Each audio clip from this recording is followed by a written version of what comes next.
Welcome dear students. आज signals and system में हम स्टडी करेंगे applications of signals and system. After completing this topic you will be able to describe the applications of signals and system in communication systems, filtering and feedback control system.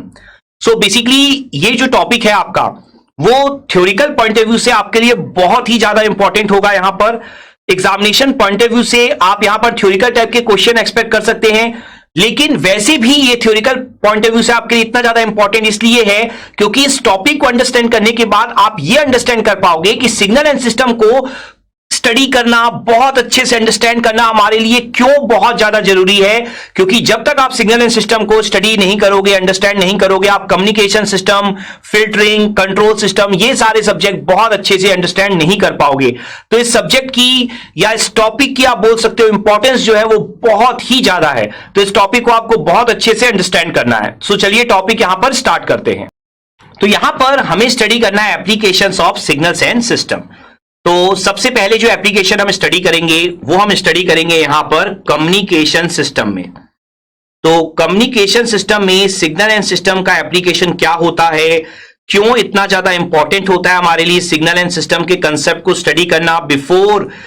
तो जो सबसे पहला application हम study करेंगे वो हम study करेंगे communication system में। तो हमें यहां पर सबसे पहले ये अंडरस्टैंड करना पड़ेगा कि कम्युनिकेशन सिस्टम को पढ़ने से पहले सिग्नल एंड सिस्टम पढ़ना हमारे लिए क्यों ज्यादा जरूरी है। कम्युनिकेशन सिस्टम में ऐसी कौन सी चीजें हमें स्टडी करनी है जो हम सिग्नल एंड सिस्टम को समझे बिना अंडरस्टैंड नहीं कर सकते हैं। तो ये सारी चीजें अभी हम डिस्कस करेंगे। देखो ये जो टॉपिक आज हम डिस्कस कर रहे हैं ये आपके लिए एग्जाम पॉइंट ऑफ व्यू से एक शॉर्ट टाइप का थ्योरिकल क्वेश्चन हो सकता है, लेकिन ये ओवरऑल आपके टेक्निकल सिलेबस के लिए बहुत ही इंपॉर्टेंट है। तो आप ध्यान से अंडरस्टैंड करना। तो ध्यान से आप देखो, कम्युनिकेशन सिस्टम में कुछ इंपॉर्टेंट पॉइंट होते हैं, जैसे कि सबसे इंपॉर्टेंट पॉइंट ये होता है कम्युनिकेशन सिस्टम में कि आपको बैंडविड्थ कैलकुलेट करनी होती है हर एक सिग्नल की। ठीक है, तो जब आप बैंडविड्थ कैलकुलेशन के लिए जाते हो in case of communication system, तो बैंडविड्थ कैलकुलेशन के टाइम पे आपको रिक्वायरमेंट होती है time domain to frequency domain conversion की। ठीक है, तो यहां पर अगर मैं रिक्वायरमेंट शो करूं तो आपको T2F की रिक्वायरमेंट होती है, टाइम डोमेन से फ्रीक्वेंसी डोमेन कन्वर्जन की रिक्वायरमेंट आपको होती है। क्योंकि जो आपकी बैंडविड्थ होती है उसकी यूनिट क्या होती है, हर्ट्ज होती है, फ्रीक्वेंसी में कैलकुलेशन होता है आपका। तो जो time domain to frequency domain conversion की जो रिक्वायरमेंट होती है वो रिक्वायरमेंट आप कैसे अचीव करते हो, वो रिक्वायरमेंट आप अचीव करते हो बाय यूजिंग फोरियर ट्रांसफॉर्म। तो फोरियर ट्रांसफॉर्म बेसिकली आप कहां स्टडी करते हो, आप स्टडी करते हो सिग्नल्स एंड सिस्टम में। ये पॉइंट आपको बहुत अच्छे से क्लियर होना चाहिए कि फोरियर ट्रांसफॉर्म को अंडरस्टैंड किए बिना आप कम्युनिकेशन सिस्टम बिल्कुल भी अंडरस्टैंड नहीं कर सकते हो। ये पॉइंट आपको यहां पे समझ में आना चाहिए। ठीक है, तो यहां पर जो आपका नेक्स्ट पॉइंट होगा कम्युनिकेशन सिस्टम में वो आपका होगा सैंपलिंग। तो सैंपलिंग जो है उसका भी एनालिसिस जो है, उसका भी जो इंट्रोडक्शन है वो आप कहां स्टडी करते हो, सिग्नल एंड सिस्टम में स्टडी करते हो।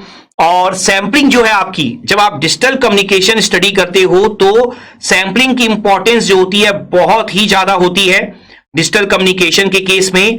डिजिटल कम्युनिकेशन में जब स्टार्ट में आप PCM, DPCM ये सारी चीजें स्टडी करते हो तो वहां पर आपको सैंपलिंग की रिक्वायरमेंट होती है। तो सैंपलिंग का जो कंसेप्ट है वो आप कहां स्टडी करते हो, वो आप स्टडी करते हो यहां पर सिग्नल्स एंड सिस्टम में। इसके अलावा कम्युनिकेशन सिस्टम में बहुत सारे कैलकुलेशन में आप देखोगे कि आपको फोरियर सीरीज की भी रिक्वायरमेंट होगी। जैसे कि अगर मैं आपको एक एग्जांपल ही दे दूं तो एग्जांपल के लिए जब आप FM वाइड बैंड FM का कैलकुलेशन करते हो, वाइड बैंड FM के लिए एक्सप्रेशन जब आप कैलकुलेट करने जाते हो तो वहां पर आपको फोरियर सीरीज के कंसेप्ट की रिक्वायरमेंट होती है। तो फोरियर सीरीज भी आप कहां स्टडी करते हो, फोरियर सीरीज भी आप स्टडी करते हो सिग्नल्स एंड सिस्टम में। इसके अलावा random signal and deterministic signal, ये कंसेप्ट भी आप स्टडी करते हो सिग्नल एंड सिस्टम में, जिसका आगे जाकर आप कम्युनिकेशन सिस्टम में यूज करते हो। स्पेशली रैंडम सिग्नल्स बहुत ही ज्यादा इंपॉर्टेंट होते हैं आपके लिए कम्युनिकेशन सिस्टम के एनालिसिस में। तो ये सारी चीजें भी आप कहां स्टडी करते हो, ये भी आप स्टडी करते हो यहां पर सिग्नल सेंस सिस्टम में। तो ये जो रैंडम सिग्नल का कंसेप्ट है ये आपके लिए बहुत ज्यादा यूजफुल होता है जब आप नॉइस का एनालिसिस करते हो in case of communication system में। तो कम्युनिकेशन सिस्टम में हर एक टॉपिक में आपको सिग्नल एंड सिस्टम की रिक्वायरमेंट होगी, सिग्नल एंड सिस्टम के कंसेप्ट की रिक्वायरमेंट होगी। तो यहां पर ये जो टॉपिक हम पढ़ रहे हैं, मैं फिर से रिपीट कर रहा हूं, एग्जामिनेशन पॉइंट ऑफ व्यू से इतना इंपॉर्टेंट नहीं है कि आप बहुत सारे क्वेश्चन एक्सपेक्ट करोगे डिफरेंट डिफरेंट वैरायटी के, लेकिन यहां पर आपके कंप्लीट जो आप टेक्निकल सिलेबस पढ़ते हो उसके पॉइंट ऑफ व्यू से बहुत ज्यादा इंपॉर्टेंट है टॉपिक। आपको यहां से पूरी की पूरी क्लियरिटी मिल गई होगी कि बिना सिग्नल एंड सिस्टम को अच्छे से अंडरस्टैंड किए कम्युनिकेशन सिस्टम में आप बहुत अच्छा परफॉर्म नहीं कर सकते हो। क्लियर हो गया? तो ये आपका था फर्स्ट। नाउ सेकंड जो हमारा होगा वो आपका होगा यहां पर फिल्टरिंग। तो फिल्टरिंग में क्या एप्लीकेशन होता है आपका सिग्नल एंड सिस्टम का, ये भी हमें बहुत अच्छे से यहां पर स्टडी करना होगा। तो यहां पर जो आपका नेक्स्ट कंसेप्ट है ना फिल्टरिंग, तो देखो जब आप आगे जाकर सिग्नल प्रोसेसिंग स्टडी करते हो, ठीक है ना, सिग्नल्स को स्टडी करने के बाद ही आप सिग्नल प्रोसेसिंग ये सब्जेक्ट आप स्टडी कर सकते हो। तो जब आप सिग्नल प्रोसेसिंग स्टडी करते हो वहां पर जब आप डिजिटल फिल्टर स्टडी करते हो, तो जो डिजिटल फिल्टर आप स्टडी करते हो ना वहां पर आप स्टडी करते हो, बेसिकली आप यूज करते हो जेट ट्रांसफॉर्म का।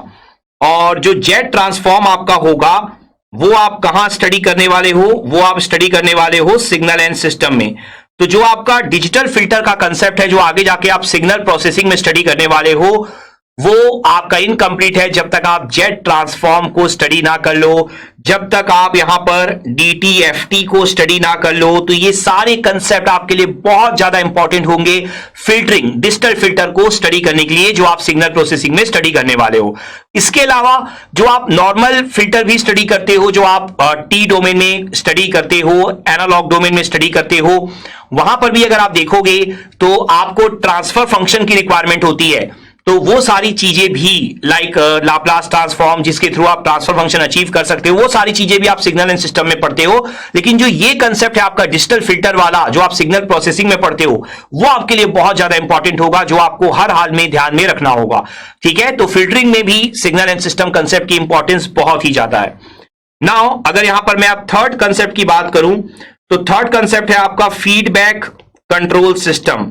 अगर हम यहां पर डिस्कस करें अबाउट फीडबैक कंट्रोल सिस्टम की, दैट मींस कंट्रोल सिस्टम वाले सब्जेक्ट की, तो कंट्रोल सिस्टम में ध्यान से देखो, पहला पॉइंट तो सिस्टम।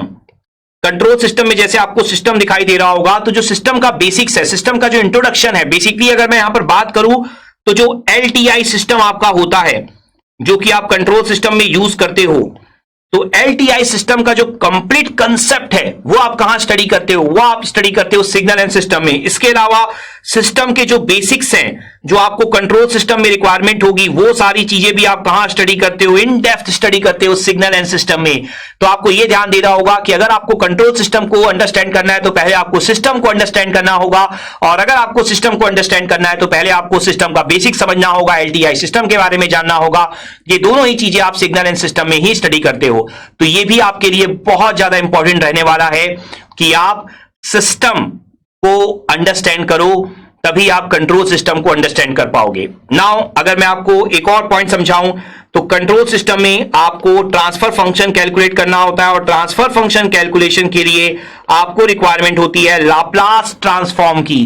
तो लाप्लास ट्रांसफॉर्म जो आप स्टडी करते हो वो आप कहां स्टडी करते हो, अगेन सिग्नल एंड सिस्टम में। तो लाप्लास ट्रांसफॉर्म का यूज क्या होता है, ताकि आप सिस्टम के ट्रांसफर फंक्शन निकाल पाओ। देखो आपका टारगेट क्या होता है कंट्रोल सिस्टम में, आपका टारगेट होता है कंट्रोल सिस्टम में कि क्लोज लूप सिस्टम की स्टेबिलिटी हम डिटरमाइन कर पाए। तो अगर आपको क्लोज लूप सिस्टम की स्टेबिलिटी यहां पे डिटरमाइन करनी है तो आपको सबसे पहले ट्रांसफर फंक्शन का नॉलेज होना चाहिए, आपको नंबर ऑफ पोल्स का नॉलेज होना चाहिए, आपको पोल्स की वैल्यू पता होनी चाहिए। तो ट्रांसफर फंक्शन उसके लिए बहुत ज्यादा यूजफुल होता है, और ट्रांसफर फंक्शन अगर आपको अचीव करना है तो आपको लाप्लास ट्रांसफॉर्म का नॉलेज चाहिए, और लाप्लास ट्रांसफॉर्म आप स्टडी करते हो सिग्नल्स एंड सिस्टम में। ठीक है, तो ये काफी इंपॉर्टेंट पॉइंट हो जाता है फीडबैक कंट्रोल सिस्टम को स्टडी करने के लिए। तो अगर आप देखोगे ओवरऑल अगर मैं एक्सप्लेन करूं आपको, तो एक हो गया आपका कम्युनिकेशन सिस्टम, एक हो गया आपका filtering that means signal processing, और एक हो गया आपका कंट्रोल सिस्टम। तीनों के तीनों सब्जेक्ट में ही आपको सिग्नल एंड सिस्टम की रिक्वायरमेंट होती है। तो सिग्नल एंड सिस्टम की अगर मैं बात करूं, तो अगर मैं कुछ इंपॉर्टेंट टॉपिक्स की बात करूं जो आपके लिए आगे जाकर बहुत ही ज्यादा यूजफुल होंगे, इस सब्जेक्ट के पॉइंट ऑफ व्यू से मैं बात नहीं कर रहा हूं सिग्नल एंड सिस्टम, क्योंकि सिग्नल एंड सिस्टम के पॉइंट ऑफ व्यू से अगर मैं बात करूं तो आपको कंप्लीट सिलेबस बहुत अच्छे से क्लियर होना चाहिए।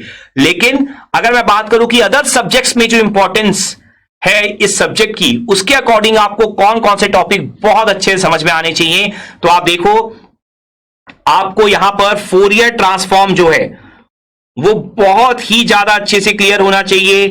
कम्युनिकेशन सिस्टम आप विदाउट फोरियर ट्रांसफॉर्म समझ ही नहीं सकते, स्टडी ही नहीं कर सकते। इसके अलावा आपको सैंपलिंग वाला टॉपिक बहुत अच्छे से क्लियर होना चाहिए।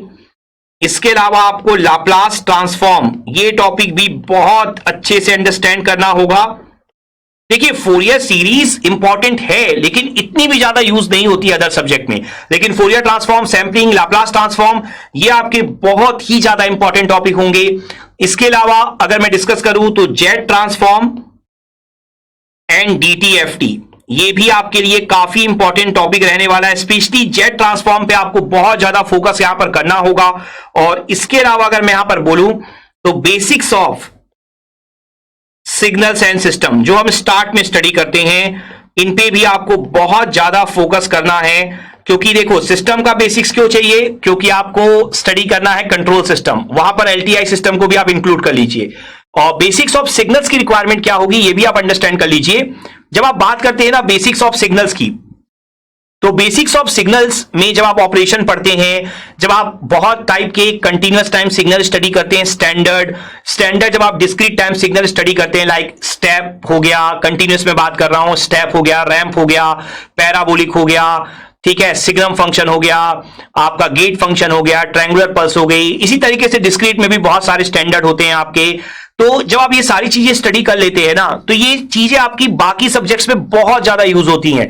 तो सिग्नल एंड सिस्टम में ही आप इन चीजों को अच्छे से डिटेल में स्टडी करते हो, ये पॉइंट आपको ध्यान में रखना है। साथ ही साथ इन पे operation like time shifting, time reversal, time scaling, इसके अलावा दो ऑपरेशन एक साथ करना, तो ये सारी चीजें आप सिग्नल एंड सिस्टम में ही स्टडी करते हो। इसके अलावा integration and differentiation of signals जो आप देखोगे बाकी सब्जेक्ट में बहुत ज्यादा यूजफुल रहने वाला है, ये भी आप सिग्नल एंड सिस्टम में ही स्टडी करते हो। तो सिग्नल एंड सिस्टम एक तरह से बहुत ही इंपॉर्टेंट आपके लिए सब्जेक्ट हो जाता है। इसके जो कुछ टॉपिक्स है जो मैंने मेंशन किए हैं वो एक्सट्रीमली इंपॉर्टेंट रहने वाले हैं थ्रू आउट द सिलेबस। तो आपको ये जो टॉपिक्स है और पूरा सिग्नल एंड सिस्टम का सिलेबस है वो बहुत अच्छे से यहां पर स्टडी करना है। तो बेसिकली आई होप आपको यहां पर क्लियर हो गया होगा कि मैं आपको यहां पे क्या समझाने की कोशिश कर रहा हूं, क्या एप्लीकेशन होते हैं आपके सिग्नल एंड सिस्टम के। तो आई होप ये जो आपका लर्निंग आउटकम है, applications of signal and system in communication system, filtering, feedback control system, ये आपने यहां पर बहुत अच्छे से अचीव कर लिया होगा। Let's have a quick knowledge check.